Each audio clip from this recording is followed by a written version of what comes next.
अस्सलाम वालेकुम dear students, मैं उमर सर उम्मीद करता हूँ कि आप सब खैरियत से होंगे। इस वीडियो ट्यूटोरियल में हम सेल वॉल के बारे में पढ़ेंगे जो कि क्लास 8 साइंस में चैप्टर सेल से रिलेटेड है।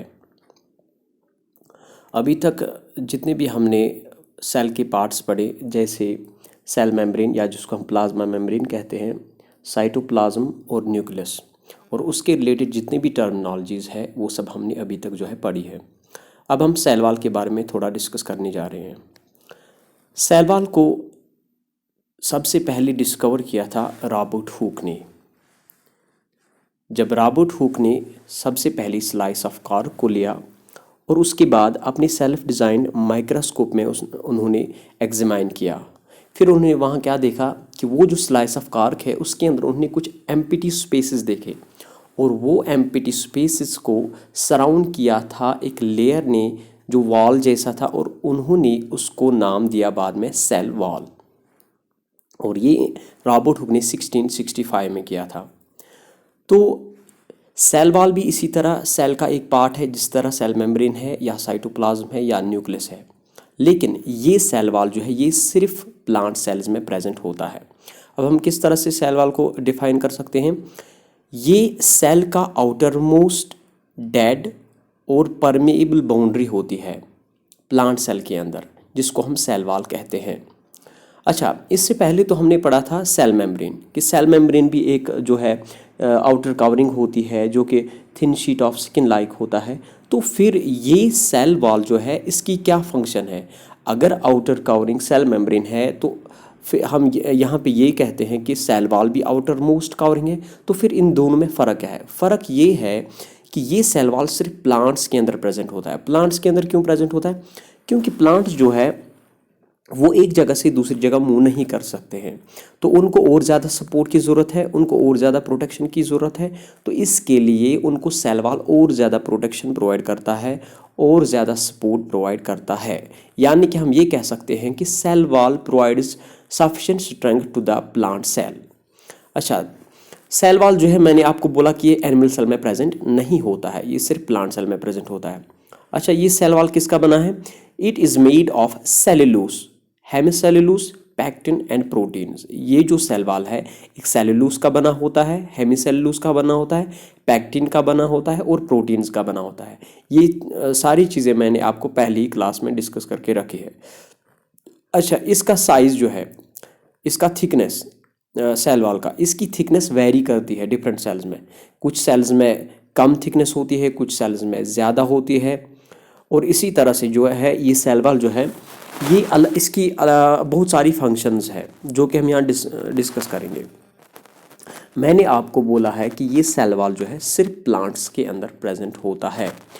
अब प्लांट्स जो है उनको प्रोटेक्शन की और सपोर्ट की ज़रूरत है। पहली फंक्शन इसमें ये है, protect is the protoplasm against mechanical injury, कि ये सेल वॉल जो है ये प्रोवाइड करता है प्रोटेक्शन किसको? सेल वॉल प्लांट सेल को, ताकि ये इसका अंदर जो प्रोटोप्लाज्म है, इस सेल के अंदर प्रोटोप्लाज्म मैंने आपको बताया है कि ये प्रोटोप्लाज्म क्या होता है? ये लिविंग पार्ट ऑफ सेल होता है जो कि इनसाइड द सेल होता है, which is enclosed by the cell membrane.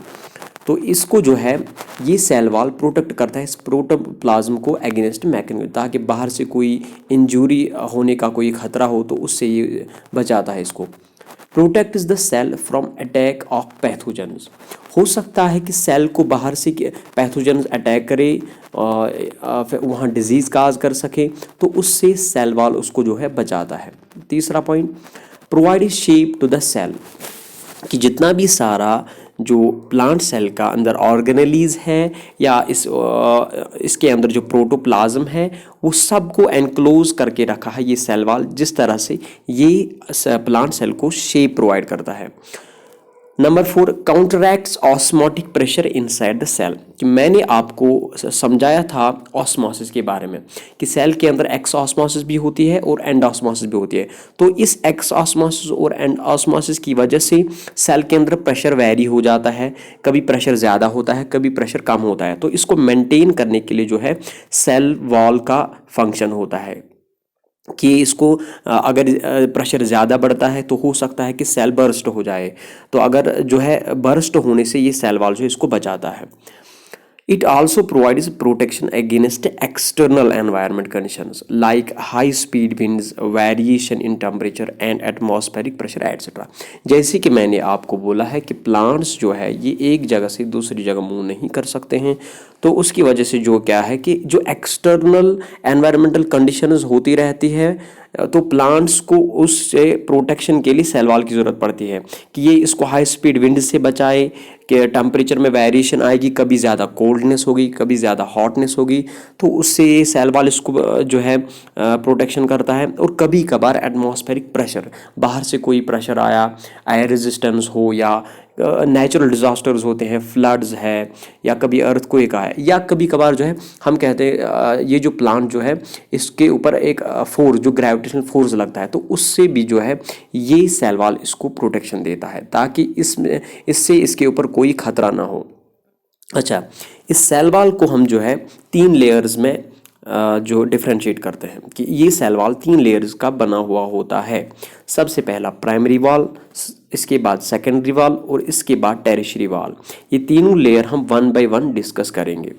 पहले आप यहाँ देखेंगे कि किस तरह से होता है ये। देखिए, प्राइमरी वॉल जो है यहाँ पे आप देख सकते हैं, सेकेंडरी वॉल, उसके बाद जो है प्लाज्मा मेम्ब्रेन होता है। तो प्लाज्मा मेम्ब्रेन जो अंदर सेल वॉल के अंदर एक कवरिंग होती है, फिर बाहर जो सेल वॉल है, ये सेल वॉल 3 लेयर्स का बना हुआ होता है, प्राइमरी, सेकेंडरी, टर्शियरी। तीनों को आप देख सकते हैं किस तरह से ये अरेंजमेंट में होता है। अब इसमें एक टर्म है मिडिल लैमेला, ये भी मैं आपको बाद में डिस्कस करूँगा। तो अगली वीडियो में मैं आपको प्राइमरी, सेकेंडरी और टर्शियरी को के बारे में बताऊंगा। होप कि आपने ये जो चीज़ें जो मैंने बताई ये आपने समझी होगी। Thanks a lot.